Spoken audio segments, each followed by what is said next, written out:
How to solve linear equations in two variables. Okay? Ang gagamitin natin ay comparison method. Meron tayong dalawang equation.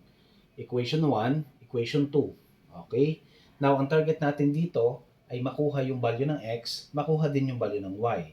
Pag nakuha na natin yon, ito na yung ating magiging solution set dito sa ating system of linear equation. Okay, now, since ang target nga lang natin ay makuha ang value ng x, makuha ng value ng y, gamit ang ating method na comparison. Paano ba yung comparison method? Okay, kung bago pa lang sa inyo to, yung comparison method, tapusin nyo yung video para malaman nyo na ito pala ay pwedeng gawing method para makuha nyo yung value ng x at value ng y. Okay? Start tayo sa equation 1. We have 2x plus 3y equals 7. Then sa equation 2 naman, we have 2x minus y equals 3. Okay? Now, i-equate lang natin, pipili tayo ng isang variable, x or y. Okay, gawin na natin ang ating y. Pwedeng y ang ating gamitin. Okay, 3y equals 7. Iliban natin yung 2x, positive 2x magiging negative 2x. Then, kailangan y lang ang matira sa kaliwa. Divide both sides by 3.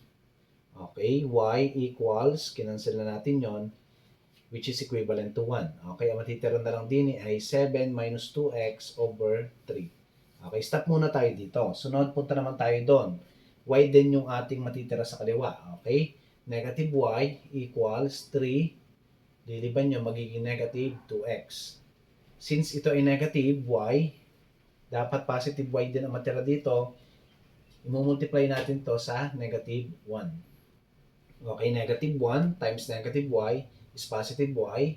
Negative 1 times positive 3 is negative 3. Negative 1 times negative 2x is positive 2x. Ngayon, nakuha na natin ang value ng y. Okay, since dalawa yung value ng y natin, isang 7 minus 2x over 3 at isang negative 3 plus 2x, i-compare natin ang dalawa. Paano yung i-compare? I-equate natin ang dalawa. Gawin natin, we have 7 minus 2x over 3 equals negative 3 plus 2x. Okay? In-equate natin. Since ito ay walang denominator, lalagyan natin ng denominator na 1. Then, cross-multiply tayo. Okay? Ito ay multiply doon. Kapag minultiply ito sa 1, yun din yung sagot.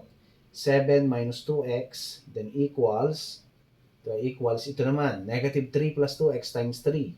Okay, 3 times negative 3 plus 2x. Okay, then copy, 7 minus 2x equals 3 times negative 3, didistribute natin to by multiplying 8. 3 times negative 3 is negative 9. Copy, plus 3 times 2x is 6x. Nagkaroon ngayon tayo ng linear equation. Then, solve na natin. Ang gagawin natin, simplify natin ang similar terms. Okay, negative 2x sa left, iliban na natin to, magiging negative 6x equals, copy, negative 9. Hindi magpapalit ang sign sa negative 9 kasi nasa kaliwa pa rin ang kanyang equal sign. Yung positive 7, pupunta sa kanan, magiging negative 7. Kaya meron tayong negative 2x minus 6x equals negative 9 minus 7. Okay, next, i-perform natin to, ituloy natin. Negative 2x minus 6x is negative 8x equals negative 9 minus 7 is negative 16. Bakit negative 16? Pag parehas ng sign, anong gagawin natin kapag parehas ng sign? Ina-add natin.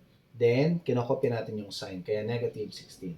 Then, x lang dapat ang matira sa kaliwa. I-divide natin both sides by negative 8. Ayun, tama-tama. Cancel yung which is equivalent to 1. X na lang ang matitira. Negative divided by negative is positive. 16 divided 8 is 2. Nakuha na ngayon natin ang value ng x, which is 2. Anong gagawin natin? Punta tayo din gamit na lang tayo ng value. Magsasubstitute tayo ng value ng x, which is 2. Y equals negative 3 plus 2 times ang value ng x natin ay papalitan natin ng 2. Kaya y equals negative 3 plus 2 times 2 is 4. Y equals negative 3 plus 4. Ayan, magkaiba ng sign. Pag unlike sign, sinusubtract. Then, kapag sinubtract yung malaki sa ano yung magiging sign? 4 minus 3 is 1. Ano ang sign natin? Pag binilugan natin yon, alin ang sign na may malaking number? Positive, kaya positive yon. Hindi na natin ilalagay ang positive kasi automatic na ang walang sign ay positive number. Therefore, ang value ng y natin ay 1. Okay, ang value ng x natin ay 2, ang value ng y natin ay 1. So meaning, ang solution set natin dito, ang value ng x ay 2 at ang value ng y ay 1. Therefore, the solution set is 2, 1.